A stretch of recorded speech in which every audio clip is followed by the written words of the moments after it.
ওই মহিলা বলি, আইয়ুহাল মালাহ, হে আমার সংসদ সদস্যরা, ইন্নী উলকিয়া ইলাইয়া কিতাবুন কারীম, আমাকে একটি সম্মানজনক পত্র দেওয়া হয়েছে। ইন্নাহু মিন সুলাইমান, এই চিঠি সুলাইমানের পক্ষ থেকে। ওয়া ইন্নাহু বিসমিল্লাহির রহমানির রহিম, এবং তাতে লেখা হয়েছে, শুরু করা হয়েছে সেই চিঠি বিসমিল্লাহির রহমানির রহিম দিয়ে, যে আমি শুরু করছি সেই আল্লাহর নামে যিনি পরম করুণাময় বড় দয়াবান।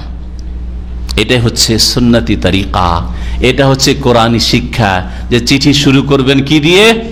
বিসমিল্লাহির রহমানির রহিম দিয়ে, 786 দিয়ে নয়।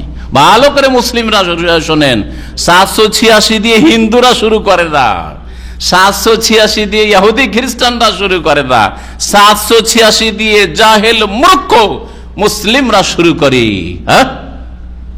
অথচ কোরআনে কারিমে আয়াত স্পষ্ট রয়েছে যে চিঠি লেখার তরিকা হচ্ছে বিসমিল্লাহির রহমানির রহিম দিয়ে শুরু করবে।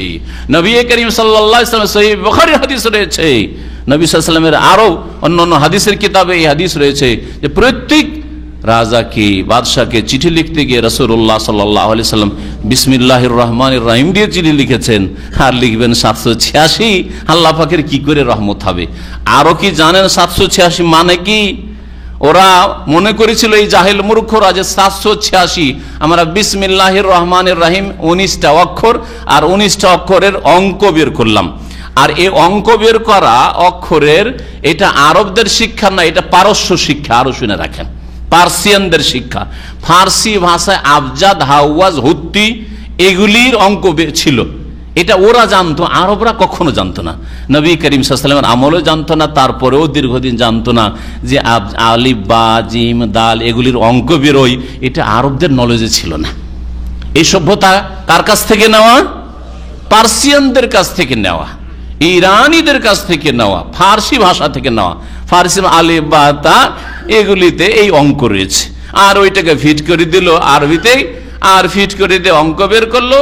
আর বিসমিল্লাহির রহমানির রহিমের অঙ্ক বের হচ্ছে 786। আমি বলছি যে 786 বিসমিল্লাহির রহমানির রহিমের অঙ্ক নয়, আর বিসমিল্লাহির রহমানির রহিমে 19টা অক্ষর নাই, 20টা অক্ষর আছে। অনেকের জন্য নতুন লাগবে, তাই না? তাতে ভালো করে গুনে দেখবেন। আর আমি গুনে দেখেছি, আর অনেক আগে আমি একটা আলোচনায় করেছিলাম এই সম্পর্কে, যে বিসমিল্লাহির রহমানির রহিম, রহমান, রহমান মিমের পরে একটা খাড়া আলিফ আছে, ওইটা একটা আলিফ, বুঝছেন না? যদিও মিম নুন লেখা হয়, খাড়া আলিফ একটা দেওয়া হয়, না দিলেও পড়তে হয়। পড়তে হয় না, হয় না? রহমান পড়ছেন, রহমান তো পড়ছেন না, ঠিক না? মান পড়ছেন না মান পড়ছেন?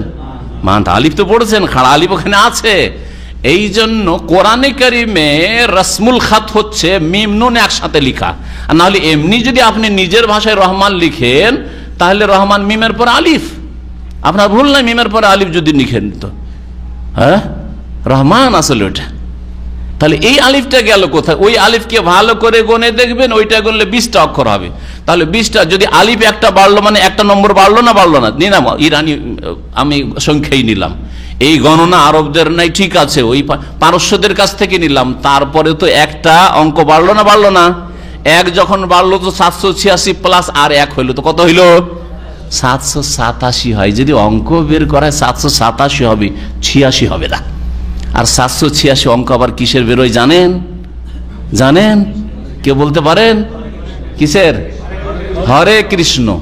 আমি যখন কোন বই পড়লাম যে হরে কৃষ্ণ অঙ্ক বেরোয়, তো আমি মুকাল্লেদ নই, অন্ধ অনুকরণ করি না।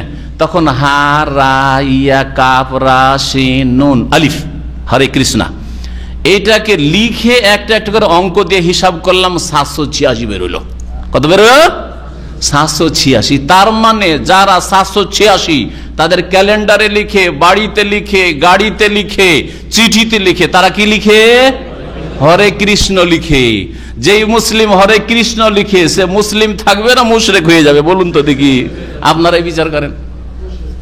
ওয়ালাকিল্লা ইয়াশউরুন, কিন্তু অবুজ মুসলমান বুঝে না, বুঝে না তৌহিদ, বুঝে না শিরক, বুঝে না সুন্নাত, বুঝে না বিদআত, বুঝে না। কোরআনী আদর্শ বিসমিল্লাহির রহমানির রহিম লিখবেন।